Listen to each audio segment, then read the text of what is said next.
And in this section, we're covering the learning outcome 2 of the examinations.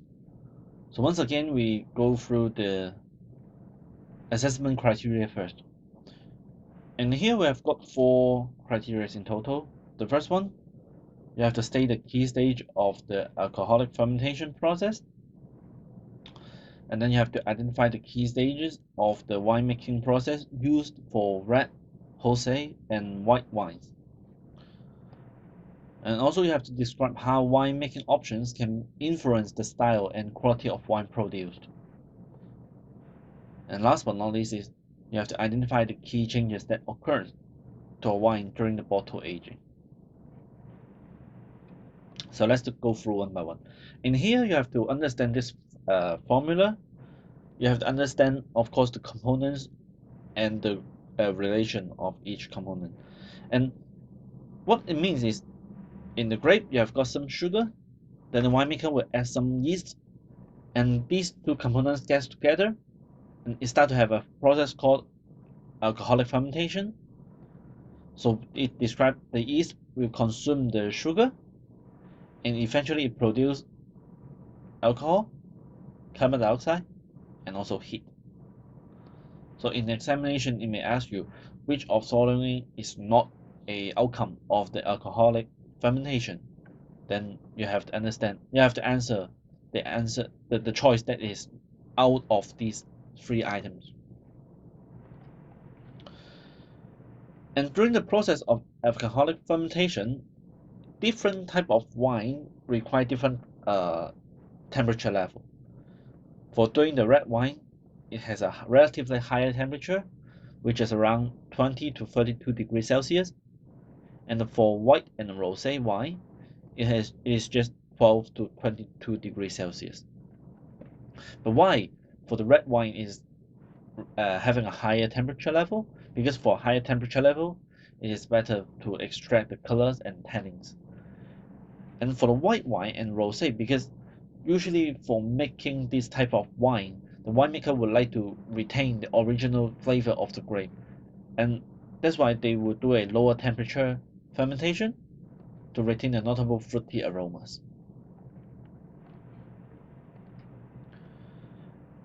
And when doing the fermentation, they can have 2 choice of the vessel. The first one will be the oak vessel, then second one will be the inert vessel. The inert vessel is usually made of like stainless steel. So when doing the fermentation, it can prevent the oxygen, the air get into the tank, and it prevent the flavor changes. Because for the oxygen, it get into the vessel, they may have some oxidation occurs and bringing some extra flavor to the bottle of wine. In case the winemaker do not want this kind of flavors happen in the wine, and they will choose the method of in the vessel. But for the oak vessel, some oak barrel, while it is doing the fermentation, it can at the same time adding some flavors of the oak flavors, some smokiness to the wine. And at the same time, it can have the benefits of soften the tannins, which make the wine more easy to drink. And in here, you see another name is called stave. So what it means is actually just smaller pieces of wood that the winemakers can put into the vessel to kind of act as a cheaper substitute, but at the same time it can bring the flavors just similar as the oak vessel. And then we will talk about the winemaking process for the white wine. Now we'll go through the white winemaking process first. And the first, after collecting the grapes, we'll do a process called crushing, and then we have a process called pressing, and then goes to the process of fermentation. In here, the winemaker can choose, okay, which type of vessel they pick, like stainless steel or oak vessel. And remember, in this stage, because of the previous stage of pressing, in this stage, the fermentation, there will be no grape skin, and also the winemaker will start to add the yeast to do the fermentation. And after fermentation, we'll get into the process of maturation, and also depends on whether the winemaker would like to have extra flavor or not. They will put into either stainless steel vessel or oak vessel for doing the maturation or the aging. And then lastly, we'll get into the bottle. And one thing you have to remember in here, or it will be commonly be tested, is both white wine and white grapes and black grapes could be used for making white wine because of this stage without skin. Because for white grape, black grape, once they remove the skin, the tastes are actually very similar. So even the black grape, you remove the skin, you put it to fermentation, you can still make the white wine.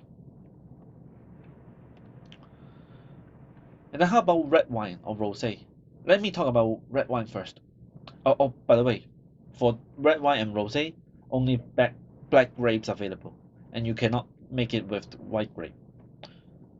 And the first step is the same, crushing. But then the next step, it gets into fermentations instead of pressing. And because the pressing haven't been done, and that's why in this stage the fermentation is doing together with the grape skin.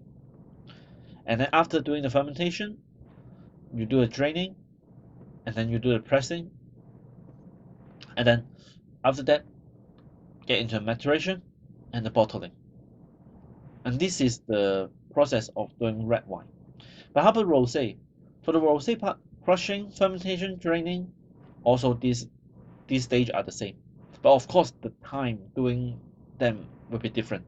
But after the draining stage, they will get into the maturation and doing the bottling. And here, the rosé, we commonly have two methods of doing so. The first one, short maceration. The second one is blending. For the short maceration, it's very easy to understand, which do a very short maceration, which it reduce the time to extract the color from the grape skin, which means short maceration. But for blending, it's just blend the red wine together with white wine. And these two methods are commonly used in the world. And in level 3 examination, you have an other method called direct pressing, but because it is level 2 examination, it is not covered, and you just have to memorize these two methods and we'll be okay. And then here is a table, just general, explaining what are the purpose of each stage. Let's say crushing, it is just splitting the grape skin to release some of the grape juice. Then pressing is to extract the liquid, or actually it has the function to split the grape with the skin. And in here, so for the pressing this stage, you can do it before the fermentation or after the fermentation. But if you do it before the fermentation, it is used for white wine only. But if you do it after the fermentation, that means you're making red wine. Alcoholic fermentation, you create alcohol and the formula again. And in here, we have got something called the cap management. What does it mean by cap is when you're doing a fermentation, because this process can create carbon dioxide, and carbon dioxide within the wine, it will pushes the skin of the grape, the grape skin to the top of the tank of the vessel. But in this stage, because when the skin are pressed to the top of the vessel, it has a reduced contact area with the wine. That means the process of extracting the tannins and flavors and colors of the skin into the wine, in this process, it is hindered. And that's why some people will do some cap management, which let's say punching down or pumping over. So basically some methods to pushes these skin, which are on the top of the wine, back to the bottom or the middle of wine to release those colors, flavors into the wine and get better extraction. And this is what we call the cap management. And in here you have to memorize the name of this method because it's also be tested in the examination. And then storage and maturation, depending on whether the winemaker would like to have extra flavor. If not, then inert vessel. If yes, oak vessel, oak barrels. And lastly will be the packaging or the bottling. And there are actually different materials for doing the packaging. Of course, the most common will be the glass, and some may put into the bag and in the box. And some may even use plastic bottles or even bricks, just like some extreme case. But here, because it is a very special example, you have to memorize it because it could be tested in the examination also. Then how about are there any winemaking method examples? Let's say sweet wine.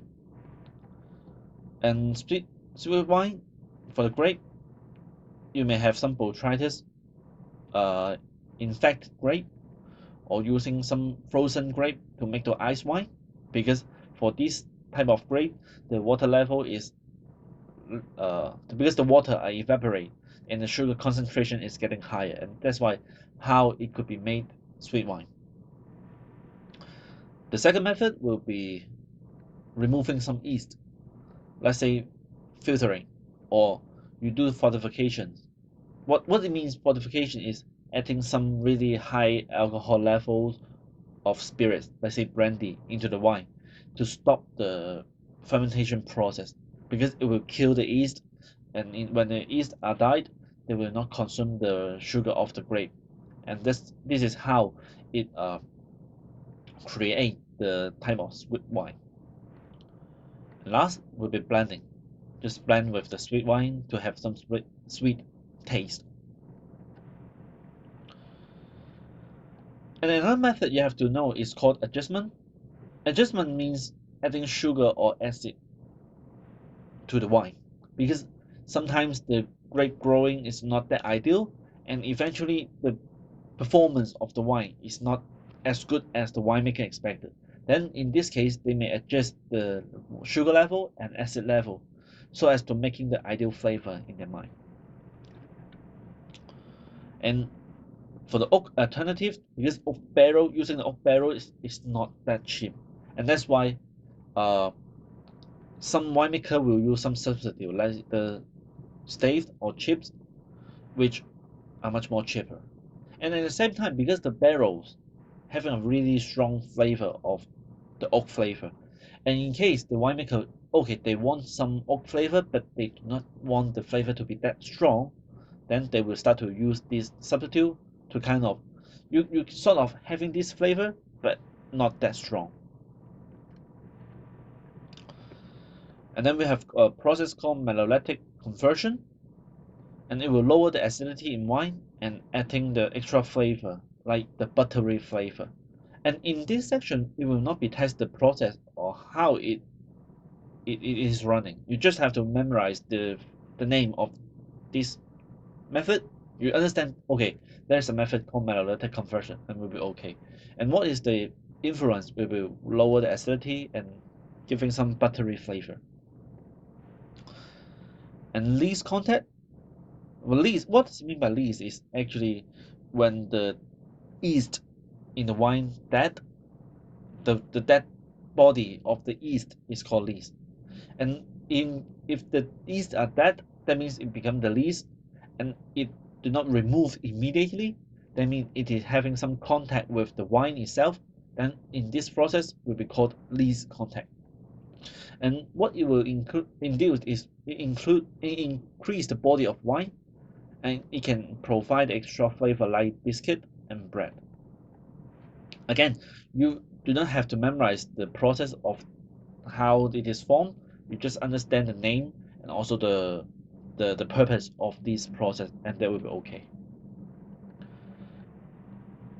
And remember is this process like the malolactic conversion, this contact, because it will have extra flavor like buttery flavor, biscuits, bread, something like that, then these type of method are avoided for making the aromatic grape wine. Let's say the Riesling, a Sauvignon Blanc, something like that.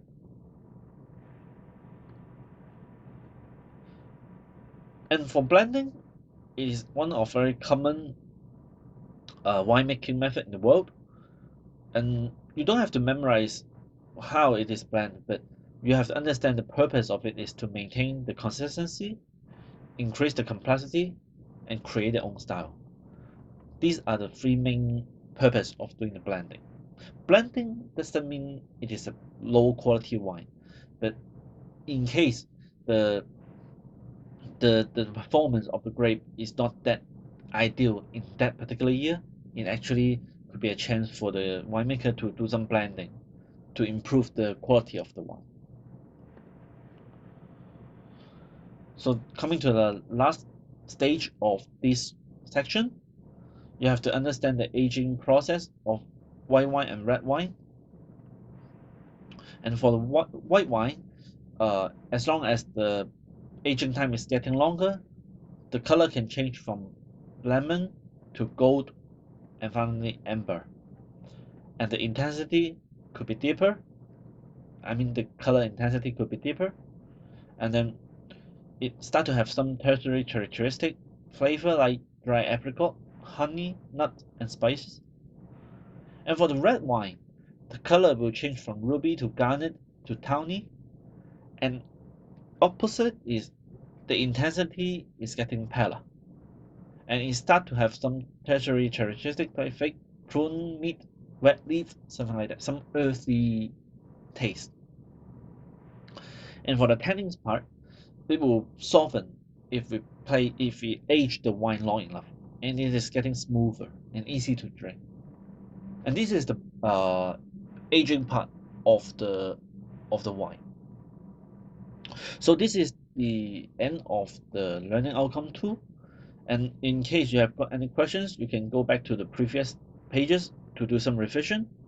And if it is okay, then you can go to the next section to doing some mock questions to test your level of reflection.